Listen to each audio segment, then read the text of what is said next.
देखो यार, जिस कंट्री में हम लोग रह रहे हैं वो हमारी कंट्री डेमोक्रेटिक कंट्री है और यहाँ हर किसी को अपनी बात कहने का एक डेमोक्रेटिक राइट है। और चाहे वो बात सेंसिबल हो या नॉन सेंस ही क्यों ना हो, और कोई भी कह सकता है। कोई पॉलिटिशियन अपनी बात कर सकता है, सेलिब्रिटी अपनी बात कर सकता है, फेक फिटनेस इन्फ्लुएंसर अपनी बात कर सकते हैं, इवन डॉक्टर भी कोई वाहियात बात कर सकते हैं। जैसे कि आप लोगों ने सुना ही होगा भाई प्रोटीन खाने से किडनी खराब हो जाती है, ये भी एक डॉक्टर ने बोला था और आप लोगों ने हो सकता है देखा हुआ वीडियो। अब जिस कॉन्टेक्स्ट में मैं बात कर रहा हूँ उस कॉन्टेक्स्ट को समझने के लिए पहले आपको एक छोटी सी क्लिप को देखनी पड़ेगी। Why people go to gym? Never ever any medical book says that you have to go to gym. Never ever any medical book says that आप साइकिलिंग करो। अब इस क्लिप में ये डॉक्टर, ये मैं डॉक्टर नहीं मानता इस बंदे को, और ये अपने आप को जो मर्जी कहते हो। अब ये कह रहे हैं कि किस मेडिकल बुक में लिखा है कि भाई एक्सरसाइज करना चाहिए या जिम जाना चाहिए। जिम क्यों जाना चाहिए, कहीं किसी मेडिकल बुक में लिखा ही नहीं है। तो भाई मेडिकल बुक में एक्सरसाइज के बारे में क्यों लिखा होगा? मेडिकल बुक में क्या लिखा? मेडिकल बुक के बारे में आपको डिजीज के बारे में लिखा होगा, डायग्नोसिस के बारे में लिखा होगा, क्या मेडिसिन प्रिस्क्राइब करनी है, ये सब सारी चीजें लिखी होंगी। उसमें एक्सरसाइज साइंस की बात क्यों की जाएगी? You're not going into movies. You're not a gym trainer. You're not a celebrity. वैसा दिखने के लिए you're a software guy. नहीं तो you're a doctor, you're a lawyer. तो क्यों करना? There is no point. But वो करने से अब ये अपने क्लिप में कह रहे हैं कि भाई जिम क्यों जाना, बॉडी क्यों बनानी है, बॉडी एक लॉयर को, एक डॉक्टर को, एक इंजीनियर को, सॉफ्टवेयर इंजीनियर जैसे लोगों को जिम क्यों जाने की जरूरत है? वो लोग जाते हैं, एक्सरसाइज करते हैं, इसी वजह से उनको बहुत सारी इंजरी, लोअर बैक पेन हो जाता है। तो जिम उन्हीं लोगों के लिए बना है जो सेलिब्रिटी हैं, ट्रेनर हैं, एथलीट हैं। ये लोगों के लिए जिम बना है। इन लोगों को जिम जाना चाहिए और मसल बनाना चाहिए।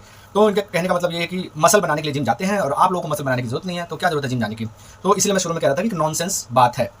यूएस और चाइना के बाद हमारी कंट्री का जो नंबर है ओबेसिटी में, वो 3rd नंबर पे है। और ऐसे ही चलता रहा तो हो सकता है हम 1-2 साल में टॉप पे आ जाएंगे ओबेसिटी में। तो ओबेसिटी क्यों बढ़ती है भाई? मत जाओ जिम, एक्सरसाइज मत करो, कोई फिजिकल एक्टिविटी मत करो, कहीं भी मत करो और खाते रहो। यही एक रीजन निकल के आता है ओबेसिटी होने का।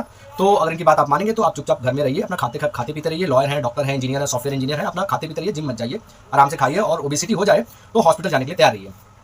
एक दूसरा वर्ड आप लोगों ने सुना होगा कि सार्कोपेनिया। सार्कोपेनिया क्या होता है कि मसल लॉस हो जाता है एज के साथ। तो अब अगर मसल लॉस होता है तो होता क्या है भाई? हम बुढ़े क्यों हो जाते हैं और हम लोग जवान क्यों हैं? ये मसल है जो हमको यंग बनाए रखता है। 40, 50, 60 में भी सलमान खान के मस्कुलर हैं। सब बोलते हैं यार सलमान खान क्या तगड़ा लग रहा है, अक्षय कुमार क्या बढ़िया लग रहा है, सुनील शेट्टी क्या तगड़ा लग रहा है। क्यों लग रहा है भाई तगड़ा?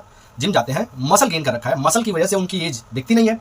उसके पैरेलल जो सेलिब्रिटी या कोई भी पॉलिटिशियन, कोई भी बंदा जो एक्सरसाइज नहीं करता है, मसल नहीं गेन करके रख रहा है, मसल नहीं रिटेन कर रहा है, उसकी हालत देख लीजिए। स्टैंडर्ड ऑफ जो लाइफ है वो कितनी लो नीचे चली जाती है। बंदा नीचे बैठ जाए तो खड़ा नहीं हो पाता है, 40 तक नहीं कर पाता अगर मसल ना हो बॉडी के अंदर। तो इसलिए जिम जाना, वर्कआउट करना, मसल को गेन करना, मसल को रिटेन करके रखना बहुत जरूरी है। और एक आखिरी लॉजिक मैं देता हूँ जिम जाने का, वर्कआउट करने का, मसल को गेन करके रखने का। ये बंदा जो बात कर रहा है इसकी एज भी लगभग 40 के आसपास होगी और मेरी भी एज लगभग 40 होने जा रही है। दोनों के अपीयरेंस में आप दोनों को खड़ा कर दीजिए, आपको अपीयरेंस में डिफरेंस साफ नजर आ जाएगा। ये डिफरेंस क्यों आ रहा है? Just because of muscle mass.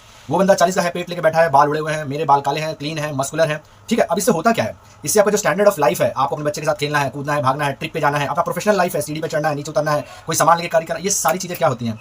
Muscle की हेल्प से आपका सारा काम, आपका लाइफ स्टाइल बिल्कुल ईजी चलता है एंड लॉन्ग टर्म तक ये सब चीजें ईजी चलती हैं। तो इसलिए फाइनली अगर इन जैसों की बकवास को अगर आप ना माने, मेरी बात को सुने और समझें, आपको लॉजिक लगा उस बात में, तो चुपचाप जिम जाइए, वर्कआउट कीजिए।